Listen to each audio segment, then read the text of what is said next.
ಇವತ್ತಿನ ವಿಷಯ ಶಬ್ದ ನೋಡೋಣ. ಡಿಯರ್ ಸ್ಟೂಡೆಂಟ್ಸ್, ಶಬ್ದ ಕೇಳಿಸ್ತಾ? ಈ ಶಬ್ದ ಹೇಗೆ ಹುಟ್ಟಿತು ಅಂತಂದ್ರೆ, ಎರಡು ವಸ್ತುಗಳ ಕಂಪನದಿಂದ ಈ ಶಬ್ದ ಉಂಟಾಗುತ್ತೆ.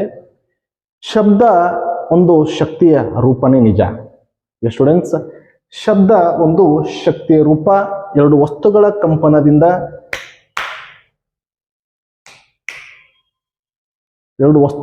ಕಂಪನದಿಂದ ಈ ಶಬ್ದ ಉಂಟಾಗುತ್ತೆ. ಈ ಶಬ್ದದ ಒಂದು ತೀವ್ರತೆಯನ್ನು ಅಳೆಯಲು ನಾವು ಅಂತಾರಾಷ್ಟ್ರೀಯ ಮೂಲಮಾನ ಇಟ್ಟಿದ್ದೀವಿ. ಅದು ಡೆಸಿಬಲ್ ಅಂತ, ಡಿಬಿ ನಿಂದ ಗುರುತಿಸಿಕೊಳ್ಳಲಾಗುತ್ತೆ. ಅಂದ್ರೆ ಏನು ಅದನ್ನು ನೋಡೋಣ. ಈ ಶಬ್ದ ಹೇಳದೆ ಕಂಪನದಿಂದ ಉಂಟಾಗುತ್ತೆ. ಶಬ್ದ ಉಂಟಾಗಲು ಏನ್ ಬೇಕು? ಮಾಧ್ಯಮ ಬೇಕೇ ಬೇಕು. ಈ ನೋಡಿ, ಕಂಪನ ಉಂಟಾಯ್ತಿಲ್ಲಿ. ಈ ಶಬ್ದ ನಮಗೆ ಕೇಳಬೇಕಾದ್ರೆ ಒಂದು ಮಾಧ್ಯಮ ಬೇಕಲ್ವಾ? ಆ ಮಾಧ್ಯಮ ಘನ, ದ್ರವ ಅಥವಾ ಅನಿಲ, ಈ ಮೂರು ಯಾವುದಾದ್ರೂ ಆಗಿರಬಹುದು. ಆಯ್ತಾ? ಆದರೆ ಶಬ್ದ ಉಂಟಾಗಲು ಮಾಧ್ಯಮ ಬೇಕೇ ಬೇಕು. ಸರ್, ಹಾಗಾದ್ರೆ ಸ್ಪೇಸ್ದಲ್ಲಿ ವಾತಾವರಣ ಇಲ್ಲ, ಅಲ್ಲಿ ಶಬ್ದ ಕೇಳುತ್ತಾ? ನೋ. ಸ್ಪೇಸ್ದಲ್ಲಿ ವಾತಾವರಣ ಇಲ್ಲ ಅಂತಂದ್ರೆ ಅಲ್ಲಿ ಶಬ್ದ ಕೇಳೋದಿಲ್ಲ. ಯಾಕಂದ್ರೆ ಅಲ್ಲಿ ಶಬ್ದ ಪ್ರಸಾರಗೊಳ್ಳಲು ಮಾಧ್ಯಮನೇ ಇಲ್ವಲ್ಲ. ಕೇಳ್ಬೋದು ನೋಡಿ. ಈಗ ನಾನು ಹೇಳಿದೆ, ಈ ಮಾಧ್ಯಮ ಘನ ಆಗಿರ್ಬೋದು, ದ್ರವ ಆಗಿರ್ಬೋದು ಅಥವಾ ಅನಿಲವಾಗಿರಬಹುದು. ಈ ಮೂರು ಮಾಧ್ಯಮಗಳಲ್ಲಿ ಶಬ್ದ ಅತ್ಯಂತ ಹೆಚ್ಚು ಯಾವ ಮಾಧ್ಯಮದಲ್ಲಿ ಕೇಳುತ್ತೆ ಅಂತಂದ್ರೆ ಘನ ಮಾಧ್ಯಮದಲ್ಲಿ ಅತ್ಯಂತ ಹೆಚ್ಚು ಈ ಶಬ್ದ ಕೇಳುತ್ತೆ. ಘನ ಮಾಧ್ಯಮ ಅಂದ್ರೆ ಏನು? ಉದಾಹರಣೆಗೆ ಒಂದು ಪೈಪ್ ಅದ.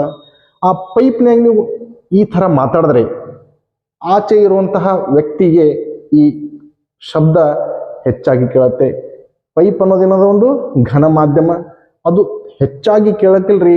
ಆ ಘನ ವಸ್ತುವಾದಂತಹ ಪೈಪ್ ಹಿಡಿದನ್ನು ಮಾತಾಡ್ತಾ ಇದ್ರಲ್ಲ, ಆಚೆ ನಿಂತಹ ವ್ಯಕ್ತಿಗೆ, ಆ ಪೈಪಿನ ಆಚೆ ನಿಂತಹ ವ್ಯಕ್ತಿಗೆ ಹೆಚ್ಚಿನ ಸೌಂಡ್ ಕೇಳ್ತದ. ಇದು ಘನ ಅತಿ ಹೆಚ್ಚು ಶಬ್ದವನ್ನ ಪ್ರಸಾರ ಮಾಡುವ ಮಾಧ್ಯಮ ಅನ್ನೋದಕ್ಕೆ ಎರಡು ಮಾತಿಲ್ಲ. ಆಯ್ತಾ? ಈಗ ಎರಡನೆಯ ಅತಿ ಹೆಚ್ಚು ಶಬ್ದ ಪ್ರಸಾರ ಮಾಡುವಂತಹ ಮಾಧ್ಯಮ ಯಾವ್ದ್ರಿ ಅಂದ್ರಲ್ಲ, ದ್ರವ. ಹೇಗೆ ಸರ್? ದ್ರವ ಅಂದ್ರೆ ನೋಡಿ, ಫಾರ್ ಎಕ್ಸಾಂಪಲ್ ಕೊಟ್ಟು ಹೇಳ್ತೀನಿ. ಇಲ್ಲಿ ಎ ಎನ್ನುವ ವ್ಯಕ್ತಿ ಅದಾನ, ಇಲ್ಲಿ ಬಿ ಎನ್ನುವ ವ್ಯಕ್ತಿ ಅದಾನ. ಓಕೆ, ಇವ್ರ ಇಬ್ಬರ ನಡುವೆ ಇಲ್ಲೊಂದು ಕೆರೆ ಇದೆ, ಒಂದೇನೋ ನೀರಿನ ಅಂಶ ಇದೆ. ಓಕೆ, ಇವರಿಬ್ರು ಮಾತಾಡ್ತಾ ಇದ್ದಾರೆ. ಇನ್ನೊಂದು ಕಡೆ ನೋಡೋಣ. ಓಕೆ, ಇದೇ ಎ ಮತ್ತು ಬಿ ವ್ಯಕ್ತಿ ಮಾತಾಡ್ತಾ ಇರುವಾಗ ಈ ಕೆರೆ ಇಲ್ಲ ಅಂತ ತಿಳ್ಕೊಳ್ಳಿ. ಯಾವ ಸಮಯದಲ್ಲಿ ಅತಿ ಹೆಚ್ಚು ಶಬ್ದ ಪ್ರಸಾರವಾಗುತ್ತೆ ಇವ್ರು ಮಾತಾಡೋದು ಅಂತಂದ್ರೆ, ಎಲ್ಲಿ ಕೆರೆ ಇದೆಯೋ, ಇವ್ರು ಇಲ್ಲಿ ಮಾತಾಡ್ತಾ ಇದ್ದಾರೋ ಆ ಒಂದು ಶಬ್ದ ಅತಿ ಹೆಚ್ಚು ಪ್ರಸಾರವಾಗುತ್ತೆ.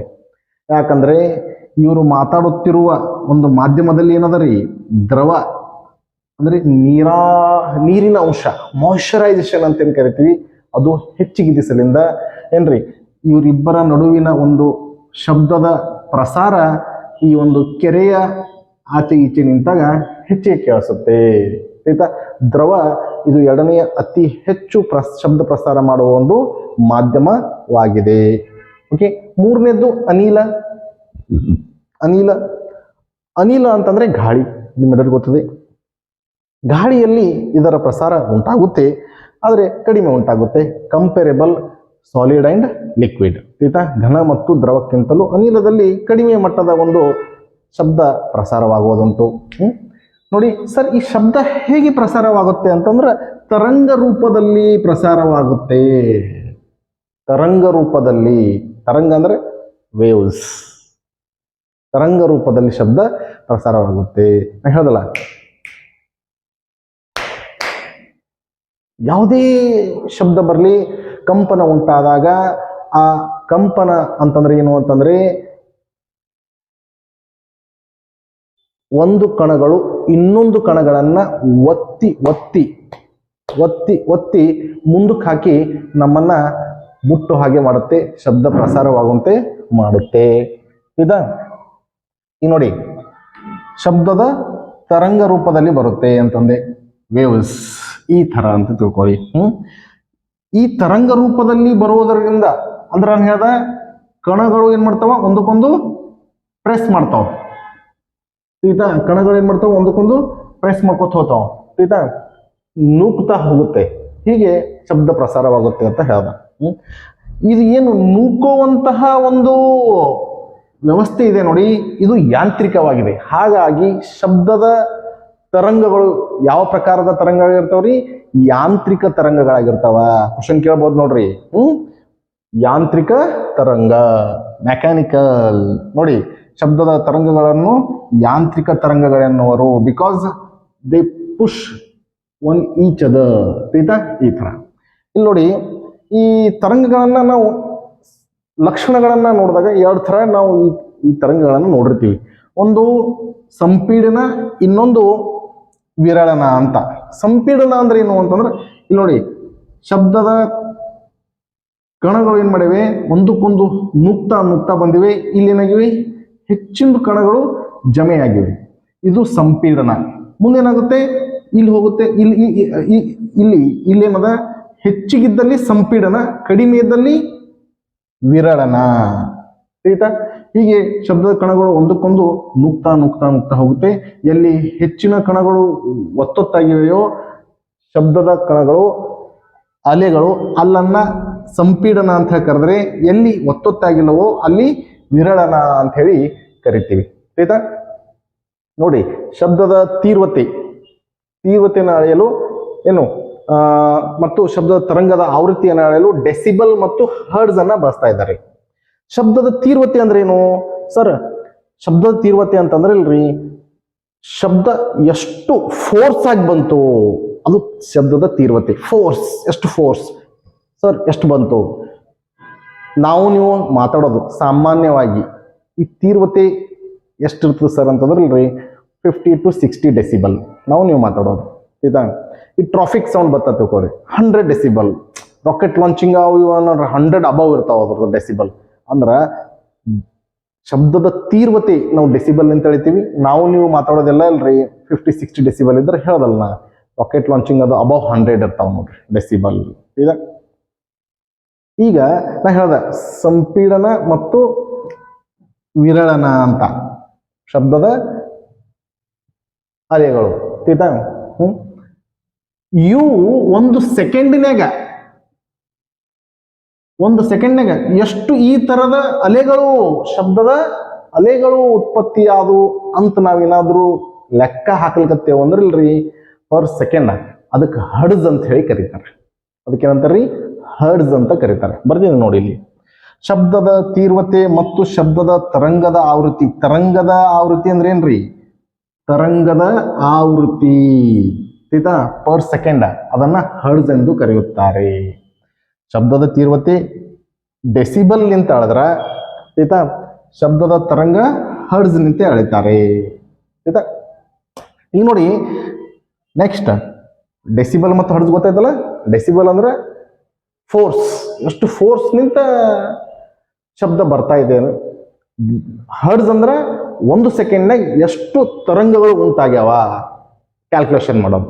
ನೆಕ್ಸ್ಟ್ ನೋಡಿ, ಶಬ್ದದ ಗ್ರಹಿಕೆ ಅಂದ್ರೆ ಕೇಳುವ ಆಧಾರದ ಮೇಲೆ ಶಬ್ದಗಳನ್ನ ಡಿವೈಡ್ ಮಾಡೀವಿ. ಕೇಳೋದು, ಕೇಳಿಸಲಾರದು, ಹೀಗೆ. ಗ್ರಹಿಕೆ ಅಂದ್ರೆ ಶ್ರವ್ಯ, ಆಡಿಬಲ್, ಕೇಳಿಸ್ಬೋದಲ್ಲ. ಓಕೆ, ಎಂಥದ್ದು ಆಡಿಬಲ್ ಅದ ರೀ ಸರ್? ನೋಡಿ, ನಿಮಗ ಯಾರಿಗೆ ಇರಲಿ ಮನುಷ್ಯರಿಗೆ 20 ಹರ್ಡ್ಸ್ ಟು 20,000 ಹರ್ಡ್ಸ್ ವರೆಗಿನ ಶಬ್ದ ಆಡಿಬಲ್ ಅದ ರೀ. ನಾವು ಇಷ್ಟು ಒಳಗಿನ ಶಬ್ದದ ಏನ್ರಿ ತರಂಗ ಆವೃತ್ತಿಯನ್ನ ಕೇಳಬಹುದು. We can hear this sir. ಅಶ್ರವ್ಯ, ಇನ್ಫ್ರಾಸೋನಿಕ್ ಅಂತ ಕರೀತಾರೆ ಇಂಗ್ಲಿಷ್ನಾಗ. ಇನ್ಫ್ರಾಸೋನಿಕ್ ಅಂದ್ರೆ ಕೇಳಿಸಕ್ಕಾಗಲ್ಲ. ಏನ್ sir? Below 20 hertz, below 20 hertz ಅಂದ್ರೆ 20 ಹರ್ಡ್ಸ್ಗಿಂತಲೂ ಕಡಿಮೆ. ಇವುಗಳನ್ನ ಅಶ್ರವ್ಯ ಅಂತ ಹೇಳಿ ಕರಿತೀವಿ. ಅಶ್ರವ್ಯ ಕೇಳಕ್ಕಾಗಲ್ಲ. ಯಾರು ಕೇಳ್ಬೋದು? ನಾಯಿ ಕೇಳ್ಬೋದು ನೋಡ್ರಿ. ಆನೆಗಳು ಕೂಡ ಇಂತಹ ಅಶ್ರವ್ಯ ಇನ್ಫ್ರಾಸೋನಿಕ್ ಸೌಂಡ್ಗಳನ್ನ ಕೇಳ್ಬೋದು. ಅದಕ್ಕೆ ನೋಡ್ರಿ, ರಾತ್ರಿ ಚಟ್ಟದ ಸೌಂಡ್ ಬಂದ್ರಲ್ರಿ ನಾಯಿ ಎದ್ದು ಕುಂದಿರ್ತದ. Because of it has capacity to hear infrasonic sound. ಆಯ್ತಾ? ನೆಕ್ಸ್ಟ್ ಶ್ರವಣಾತೀತ. ಶ್ರವಣಾತೀತ ಅಂದ್ರೆ ಅಲ್ಟ್ರಾ ಸೌಂಡ್. ಇವು ಎಲ್ಲಕ್ಕಿಂತ ಹೆಚ್ಚಿಗೆ ಅಬೌವ್ 20,000 ಹರ್ಡ್ಸ್, 20,000 ಹರ್ಡ್ಸ್ಗಿಂತಲೂ ಹೆಚ್ಚಿಂದು ಸೌಂಡ್ ನಾವು ಕೇಳಪ್ಲೇ ಇಲ್ಲ. ಯಾಕ್ರಿ ನಮ್ಮದು ಕೆಪಾಸಿಟಿ ಎಷ್ಟದ? Only 20 to 20,000. ಅಬೌಟ್ 20,000 ಹರ್ಡ್ ಇಲ್ರಿ, ಹರ್ಡ್ಸ್ ನಾವು ಕೇಳುವ ಹಾಗಿಲ್ಲ. ಇದು ಅಲ್ಟ್ರಾ ಸೌಂಡ್ ಅಂತ ಹೇಳಿ ಕರಿತೀವಿ. ಅಬೌಟ್ 20,000 ಹರ್ಡ್ಸ್ಗಿಂತ ಹೆಚ್ಚಿಗೆ ಬತ್ತು ಅಂತಂದ್ರೆ ತಿಮಿಂಗಿಲದ ನೋಡ್ರಿ, ಮತ್ತು ಬಾವಲಿಗಳವ ನೋಡ್ರಿ, ಇವು ತಮ್ಮ ದೇಹದಿಂದಲೇ ಅಲ್ಟ್ರಾ ಸೌಂಡ್ ಎಮಿಟ್ ಮಾಡ್ತಾವ ನೋಡ್ರಿ, ರಿಲೀಸ್ ಮಾಡ್ತಾವ. ಆಯ್ತಾ? ಇತ್ತೀಚಿನ ದಿನಗಳಲ್ಲಿ ಅಲ್ಟ್ರಾಸೌಂಡ್ ನಾವು ಜಾಸ್ತಿ ಮೆಡಿಕಲ್ ಫೀಲ್ಡ್ಗಳದಾಗ ಯೂಸ್ ಮಾಡ್ಲತ್ತೀವಿ. ಅದು ಇಲ್ಲಿ ದಂತ ವೈದ್ಯರಾಗಿರ್ಬೋದು, ಅದು ಹೊಟ್ಟೆಗಿರೋ ಮಗು ಯಾವ ಥರ ಬೆಳೀತಾ ಇರೋದು ಅಂತ ನೋಡೋದಾಗಿರ್ಬೋದು, ECGಗಳಲ್ಲಾಗಿರ್ಬೋದು, ಮತ್ತು ವಿಥೌಟ್ ಬ್ಲಡ್ ಆಪರೇಷನ್ ಮಾಡೋದಾಗಿರ್ಬೋದು, ಅಂಥಲ್ಲಿ ಅಲ್ಟ್ರಾಸೌಂಡ್ ಸೌಂಡ್ಗಳನ್ನು ಯೂಸ್ ಮಾಡಿ ಮೆಡಿಕಲ್ ಫೀಲ್ಡ್ನಾಗೆಲ್ಲ ನಾವೆಲ್ಲ ಯೂಸ್ ಮಾಡತ್ತೀವಿ. ಆಯ್ತಾ? ಇದೆಲ್ಲ ಶಬ್ದದ ಬಗ್ಗೆ. ಇಲ್ಲಿ ಅನೇಕ ವಿಷಯಗಳು ಶಬ್ದದ ಬಗ್ಗೆ ಪ್ರಶ್ನೆ ಕೇಳ್ಯಾರ, ಅದು ನೋಡೋಣ ಈಗ.